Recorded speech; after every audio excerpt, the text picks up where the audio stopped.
आपने minority days का मतलब क्या है उसके बताइए। माइनॉरिटी राइट डे, हाँ, ये है कि एक वोट एक व्यक्ति, अगर मेजॉरिटी पे फैसला होने लग गया तो माइनॉरिटी का क्या होगा। इसलिए माइनॉरिटी को राइट को जो है ना, माइनॉरिटी के हक को रिजर्व करना चाहिए। जिस तरह से डॉक्टर भीमराव अम्बेडकर के कानून ने माइनॉरिटी को हक दिया हुआ है, अब आप मेजॉरिटी फैसला कर देगी तो माइनॉरिटी कुछ होगा ही नहीं। लेकिन माइनॉरिटी को जो राइट दिया गया वो राइट पे इस देश में काम नहीं हो रहा है, बल्कि माइनॉरिटी के साथ लगातार जुल्म हो रहा है। और अभी एक न्यूज़ आई है, साउथ एशिया को एक सर्वे किया गया है और न्यूज़ आई है कि पाकिस्तान, बांग्लादेश, नेपाल, श्रीलंका, इन देशों में सबसे ज़्यादा माइनॉरिटी की हालत कहीं ख़राब है तो भारतवर्ष में है। ये रिपोर्ट कोई किसी हमने नहीं बनाई, भारतवर्ष ने नहीं बनाई, बल्कि ये पूरे साउथ एशिया की एक रिपोर्ट आई है। तो ये रिपोर्ट बहुत ही अफसोसनाक है कि जो तबका कमज़ोर है, कम गिनती में है, उसके साथ नाइंसाफ़ी लगातार हो रही है। कहीं गाय के नाम पर उसको मारा जा रहा है, कहीं लव जिहाद के नाम पर अननेसेसरी उसके साथ किया जा रहा है, कहीं कन्वर्जन बिल पास किया जा रहा है। और जो इस देश का कानून है उसको बालाए ताक रख करके इस देश में जो हो रहा है वो लोगों को जगाने की ज़रूरत है। इसीलिए हमने आज ये माइनॉरिटी राइट डे पर बुलाया लोगों को कि कम से कम चर्चा होती रहना चाहिए।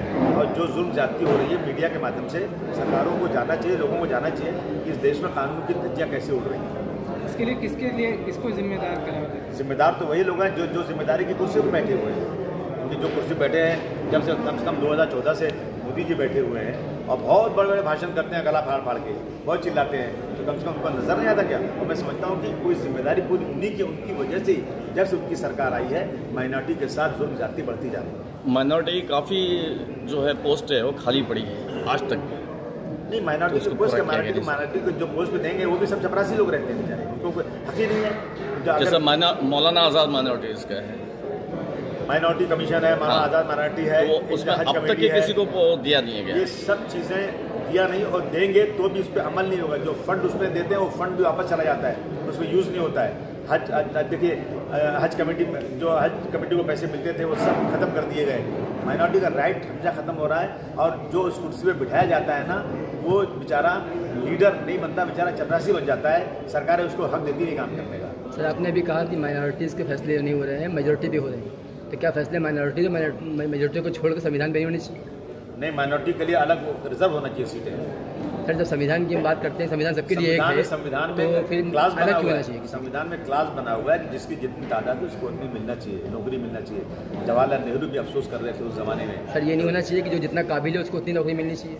नहीं, काबिल होना मिलना चाहिए। रिजर्वेशन किस लिए है? इसीलिए आज जो है जब डॉक्टर भीमराव अम्बेडकर ने महसूस किया कि कमज़ोर आदमी मजबूत आदमी के मुकाबले में नहीं दौड़ सकता, वो हार जाता है, पहलवान से कमज़ोर नहीं लड़ सकता, दोनों इंसान हैं, तो उन्होंने उस पहलवान के मुकाबले में उस कमज़ोर आदमी को इतना पावर और दे दिया कि दुनिया की दौड़ में बराबर उसके हो जाए। इसीलिए तो रिजर्वेशन दिया। जो हिटलरगिरी चल रही देश में, मनमानी चल रही है। और अंग्रेज़ों के ज़माने में भी गांधी जी एक डंडा लेकर के उनके खिलाफ लड़ने की ताकत रखते थे। आज गोली चमड़ी के अंग्रेज़ को भगा दिया है और इसी देश में हमारे चुने हुए लोग हमें आंदोलन, जुल्म के खिलाफ, जनता के हितों के खिलाफ जो काम हो रहा है उस पर आंदोलन करने के लिए रोक रहे हैं। ये तो बिल्कुल से कॉन्स्टिट्यूशन का बिल्कुल उसकी हत्या हो रही है। और इतने किसान बैठे हुए हैं, किसान दुखी रहेगा तो देश दुखी रहेगा।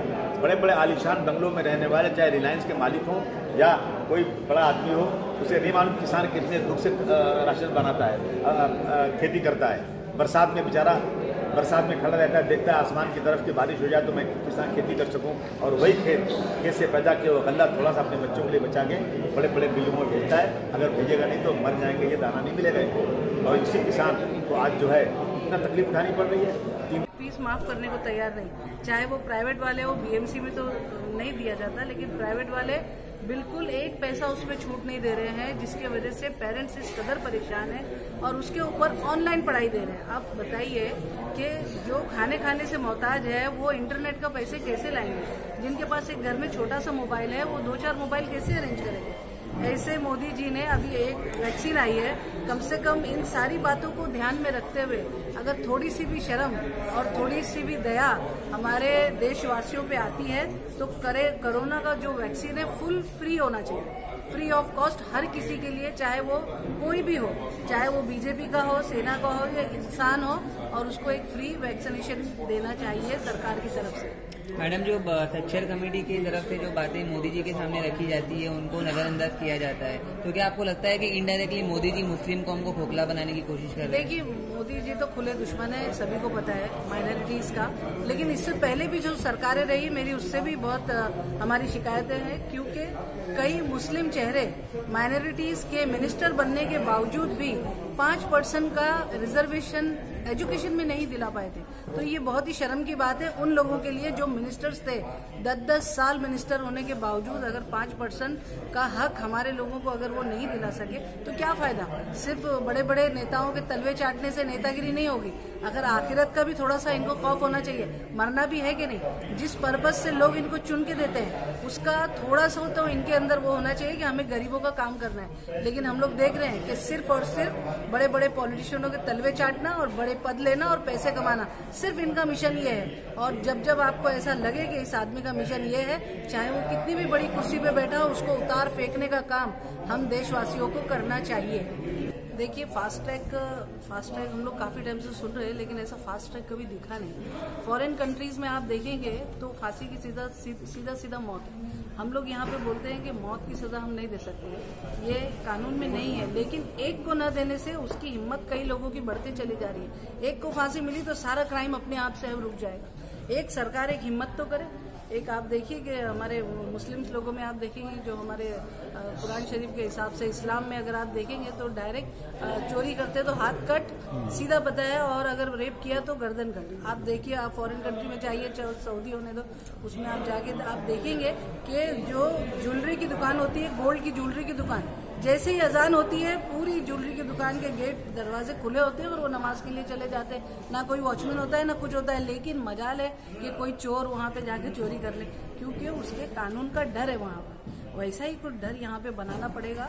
हमारे यहाँ पे मेजोरिटी ज्यादा है, मैं समझती हूँ, लेकिन मेजोरिटी ज्यादा है इसीलिए कानून को सख्त होना पड़ेगा, लेकिन वो कानून सब पे लागू होना चाहिए। ये नहीं होना चाहिए कि भाई हिंदू को देख के बचा लिया, मुस्लिम को देख के फंसा दिया। ये जो जातिवाद है ना, ये खत्म करना पड़ेगा, तब जाके कुछ सेकुलरपन आएगा और देश की दिशा कुछ सुधरेगी। Thank you very much.